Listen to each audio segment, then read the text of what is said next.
आप देख रहे हैं मखदुमपुर न्यूज। खबरों के साथ अपडेट रहने के लिए चैनल को लाइक, सब्सक्राइब, फॉलो जरूर करें। सभी दर्शक साथियों को, आमजनों को मेरा नमस्कार। मैं मृत्युंजय कुमार झा, श्रम अधीक्षक जहानाबाद, आज आपको बाल श्रमिकों और किशोर श्रमिकों से जुड़े हुए जो कानूनी प्रावधान हैं और उसके बाद बाल एवं किशोर श्रमिकों के पुनर्वास और के कल्याण के लिए जो बिहार सरकार श्रम संसाधन विभाग के द्वारा योजनाएं चलाई जाती हैं, उनके बारे में मैं एक संक्षिप्त जानकारी आप लोगों से साझा करना चाहता हूँ। तो नमस्कार साथियों, ये बाल श्रमिक जो है वो हमारे लिए, आप जानते हैं कि हमारा समाज जो है अभी भी गरीबी और शिक्षा से पीड़ित है। तो बाल श्रमिक हमारे देश के लिए, हमारे राज्य के लिए एक अभिशाप की तरह है। तो हम सभी साथियों से अनुरोध करेंगे कि बाल श्रमिकों को या किशोर श्रमिकों के उन्मूलन के लिए जो प्रयास बिहार सरकार के श्रम विभाग के द्वारा किया जा रहा है, उसमें आप सबों का सहयोग अपेक्षित है। तो मैं आप लोगों के साथ संक्षिप्त जानकारी देना चाहता हूं। साथियों, बाल श्रम एवं किशोर श्रम प्रतिषेध एवं विनियमन अधिनियम 1986 ये मूल अधिनियम है। यथासंभव इसमें संशोधन किया गया है। उसके बाद ये बाल एवं किशोर श्रम प्रतिषेध एवं विनियमन अधिनियम कहलाता है। बाल श्रमिकों से तात्पर्य ये है कि 0 से 6 तो शिशु कहलाते हैं, लेकिन 6 वर्ष से 14 वर्ष के आयु से नीचे वाले जो भी बच्चे हैं वो बाल श्रम में परिभाषित है। और फिर 14 वर्ष से लेके 18 वर्ष से कम उम्र के जो भी बच्चे हैं वो किशोर श्रमिक कहलाते हैं। तो प्रायः देखा जाता है कि दुकानों में, ढाबों में, अन्य जगहों पर, बस स्टैंड पर पंचर लगाते हुए और कारखानों में बाल श्रमिकों को अथवा किशोर श्रमिकों को नियोजित किया जाता है। तो बिहार सरकार और श्रम विभाग, जिला प्रशासन जहानाबाद, हम सभी बाल एवं किशोर श्रमिक से उन्मूलन की दिशा में और सभ्य समाज के बनाने की दिशा में हम लोग अग्रसर हैं। इसमें लगातार कार्रवाई की जा रही है। तो किशोर श्रमिकों से भी और बाल श्रमिकों से भी कार्ड लेना एक प्रकार से प्रतिबंधित है। खास करके बाल श्रमिकों से तो जितने भी नियोजन हैं, जितने भी प्रक्रियाएं हैं, सबों में कार्ड लेना बिल्कुल प्रतिषिद्ध है और बिल्कुल मनाही है। इसमें अगर आप किसी भी प्रकार के बाल श्रमिकों से कार्ड लेते हैं तो वो एक दंडनीय अपराध है। बाल श्रमिक का जो अधिनियम है उसके धारा 3 के तहत एक दंडनीय अपराध घोषित किया गया है और अगर वो करते हैं तो आप दंड के भागी होते हैं। उसी तरह किशोर श्रमिक जो हैं, जो कि 14 वर्ष से 18 वर्ष की कम आयु के किशोर श्रमिक हैं, उनसे भी आपको कार्ड लेना, खतरनाक जो कार्ड है जिनसे कि उनके स्वास्थ्य पर प्रतिकूल प्रभाव पड़ सकता है, वैसे नियोजनों में उनसे भी कार्ड लेना प्रतिषिद्ध है और उसे कार्ड लेना एक दंडनीय अपराध बनाया गया है।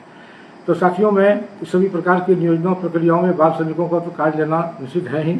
इसके लिए जो हम लोग उन्मूलन की दिशा में कार्य कर रहे हैं, उसमें जिला प्रशासन के द्वारा लगातार सप्ताह में 2 दिन यथासंभव और महीना में लगभग 7-8 बाल श्रमिकों के लिए धावा दल कार्यरत करती है, जिसमें जहां भी कहीं हम लोग को सूचना मिलती है या कार्यरत बाल श्रमिकों को देखते हैं या किशोर श्रमिकों को, तो जिला धावा दल जो गठित है जिला पदाधिकारी जहानाबाद के द्वारा, और उसमें नोडल विभाग श्रम विभाग है उसके द्वारा, और NGO कुछ हमारे साथ रहते हैं उनके द्वारा, और श्रम पदाधिकारी के द्वारा गठित जो धावा दल है उसके माध्यम से हम बच्चों को विमुक्त करते हैं, कार्यस्थल से विमुक्त करते हैं। और विमुक्ति के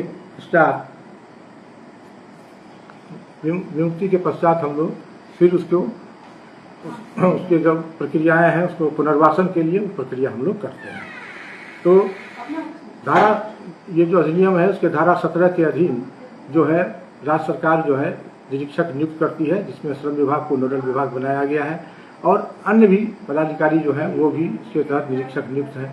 यहाँ तक कि आम जो जनता है उनको भी अगर कहीं नजर आवे कि बाल श्रमिक से कार्य लिया जा रहा है तो वो तो विभाग के टोल फ्री नंबर पर या जिला स्तर पर, प्रखंड स्तर पर या जिला स्तर पर श्रम निदेशक कार्यालय को जानकारी दें और जानकारी मिलने के पश्चात तुरंत धावा दल के द्वारा उस बच्चे को वहाँ से कार्यस्थल से विमुक्त कराने की कार्रवाई की जाती है।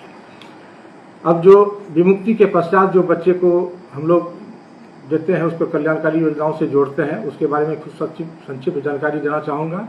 और सबसे पहले तो जो दोषी नियोजक होते हैं उनको भी ये कानूनी प्रावधान के द्वारा दंडित करने का प्रावधान है। सबसे पहले तो अगर किसी कार्यस्थल से, कोई भी प्रतिष्ठान से, नियोजन वाली जगह से अगर बाल श्रमिक या किशोर श्रमिक को हम लोग विमुक्त करते हैं तो पहली तो कार्रवाई हम लोग सीधे 48 घंटे के अंदर जो है तुरंत सबसे पहले इस बच्चे को हम लोग CWC जो है जो उसको सुपुर्द कर देते हैं। CWC में सुपुर्दगी के बाद उस संबंधित थाने में तुरंत उस पर प्राथमिकी दर्ज की जाती है।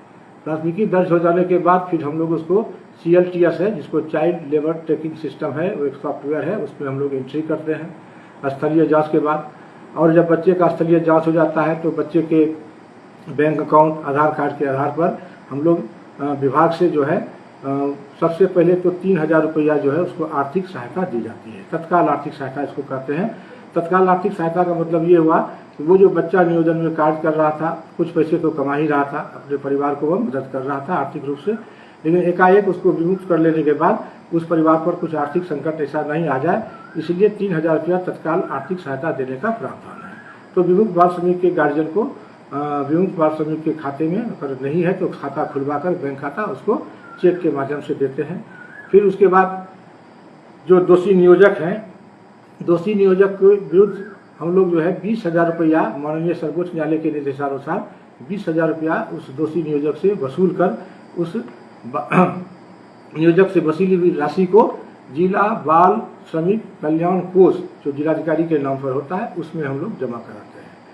उसके बाद एक और कल्याणकारी उस बच्चे के लिए है जो मुख्यमंत्री कल्याण कोष है, बाल श्रमिक पुनर्वास एवं कल्याण कोष, उसके तहत 25,000 रुपया की राशि हम लोग विभाग से अधियाचना करते हैं। राशि प्राप्त होने के बाद उस 25,000 रुपया की राशि को उस बच्चे के व्यक्तिगत जो बच्चे का बैंक खाता होता है उसमें उसको सावधि जमा कर देते हैं 18 वर्ष पूरी होने तक के लिए। जब वो 18 वर्ष की आयु बच्चा पूरी कर लेता है तो उस राशि को निकालकर उस बच्चे के को सुपुर्द कर दिया जाता है ताकि वो बच्चा अपने उसका कोई स्वरोजगार उससे कर सके और उसका आर्थिक संबल मजबूत हो सके, उसके परिवार का भी आर्थिक सहायता उससे किया जा सके। तो और इसके अलावे उस विमुक्त बच्चे के से राज्य सरकार भी अपनी ओर से 5,000 रुपये का कल्याण कोष में जमा करती है। तो इस तरह से हम लोग तत्काल आर्थिक सहायता 3,000 रुपया, राज्य सरकार की ओर से आर्थिक 5,000 रुपया, दोषी नियोजकों से वसूले हुए 20,000 रुपया और बच्चे के खाते में सावधि जमा 25,000 रुपया करते हैं 18 वर्ष पूरी होने का। और उसके बाद दोषी नियोजकों के विरुद्ध हम लोग जो है सो FIR दर्ज करते हैं। उसके बाद दोषी नियोजकों से 20,000 रुपये की वसूली तो की ही जाती है।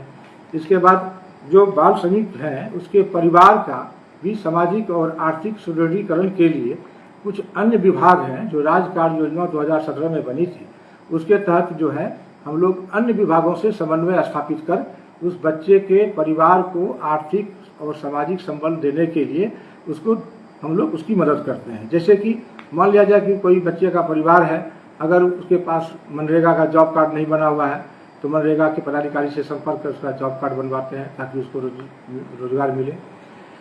उसके बाद उस बच्चे का हेल्थ कार्ड बनाते हैं। बच्चे के गार्जियन अगर मतलब जिनकी आयु 60 वर्ष की पूरी हो गई हो माता पिता में से, या दोनों की आयु पूरी हुई हो, तो अगर वृद्धावस्था पेंशन से आच्छादित नहीं है तो प्राथमिकता के आधार पर उनको वृद्धावस्था पेंशन से भी आच्छादित किया जाता है। अगर विमुक्त बाल श्रमिक या किशोर श्रमिक की माँ विधवा है तो उसको विधवा पेंशन का भी प्रावधान है, उसको हम लोग संपर्क करके विधवा पेंशन से भी आच्छादित करवाते हैं, जुड़वाते हैं। उसके बाद राज्य सरकार के अन्य विभाग के द्वारा जैसे हर घर नल जल योजना अगर नहीं जुड़ा हुआ है तो उसको BDO साहब से कहकर हर घर नल जल योजना से जुड़वाते हैं। शहर ग्रामीण विद्युतीकरण योजना से अगर नहीं जुड़ा हुआ परिवार तो उसको वो करवाते हैं, विद्युतीकरण से भी जोड़ा जाता है। पशुपालन विभाग से अगर भेड़ पालन, बकरी पालन या पशुपालन जो बड़े गौ पालन या भैंस पालन के लिए अगर उसके अभिभावक इच्छुक होते हैं तो संपर्क करके पशुपालन विभाग से उनको मतलब पशुपालन में भी उसको हम लोग जोड़ते हैं। ये जोड़ने का प्रावधान है। इसके बाद अगर वो परिवार भूमिहीन है तो भूमिहीन परिवार को जो है सो अंचलाधिकारी के माध्यम से जो है उसको मतलब अनुदान पर जो जमीन मिलता है सरकार के द्वारा उसके लिए भी हम लोग अधियाचना करते हैं और दिलवाने की कोशिश करते हैं। उसके बाद प्रधानमंत्री ग्रामीण आवास योजना है। प्रधानमंत्री ग्रामीण आवास योजना के तहत अगर उसका आच्छादन नहीं हो गया हो तो चूंकि वह विमुक्त बाल श्रमिक का अभिभावक है तो प्राथमिकता के आधार पर जो है जो प्रखंड में उसका आवेदन हमारे संपूर्ण पदाधिकारी देते हैं और उसको जुड़वाने का कोशिश करते हैं। तो इस प्रकार से विमुक्त बाल श्रमिक के स्वयं अथवा उसके परिवार का जो आर्थिक और सामाजिक संबल दिया जाना होता है उसको सभी विभाग की मदद से समन्वय स्थापित कर नोडल विभाग के रूप में श्रम विभाग कार्य करता है। इसके अलावा राज्य बाल संरक्षण आयोग के द्वारा आज एक बैठक हुई थी VC के माध्यम से। उसमें बाल श्रमिकों को जो होता है प्रखंड के स्तर पर जो कौशल विकास योजना चल रही है उनसे भी जोड़ने की बात की गई है। जिसमें थोड़ा एक तकनीकी बाधा ये आती है कि जो उसमें है वो उसमें 10th पास यानी 10वीं पास बच्चों को जोड़ा जाता है। तो प्रायः जो बाल श्रमिक मिलते हैं 14 वर्ष से कम उम्र के वो ड्रॉप आउट बच्चे होते हैं, नामांकन करा लिए हैं, पढ़ते भी हैं, कार्य करने चले आते हैं। तो उस बच्चों को तो तुरंत स्कूल में नामांकन तो रहता ही है, अगर नहीं रहता है तो प्राथमिकता आधार पर नामांकन कराते हैं। तो और बच्चे पर मॉनिटरिंग की जाती है, बच्चा स्कूल बराबर जाए और उसका जो शैक्षणिक पुनर्वास है उसको इस माध्यम से हम लोग कराते हैं। तो साथियों ये हमारा जो है संक्षिप्त ये कार्यक्रम था जिसमें कि हम लोग बाल श्रमिक का जो है कैसे कैसे हम लोग बाल श्रमिकों का जो है विमुक्ति करते हैं धावा दल के द्वारा और उसके बाद उसका जो हम लोग पुनर्वास कराते हैं उसके बारे में सही जानकारी दी हमने आपको दी है। हम सभी आमजनों से ये अनुरोध करेंगे कि अगर कहीं भी आपको बाल श्रमिक कार्य करते हुए मिल जाए, किसी भी दुकान में, किसी भी प्रतिष्ठान में, किसी भी गैराज में, किसी भी होटल में, मॉल में, जहाँ कहीं भी, तो आप तुरंत जो है जिला प्रशासन को खबर करें, श्रम अधीक्षक कार्यालय को खबर करें या बाल श्रमिक आयोग का भी एक टोल फ्री नंबर है उस पर भी आप उसको कर सकते हैं, वहाँ से मदद मिलती है।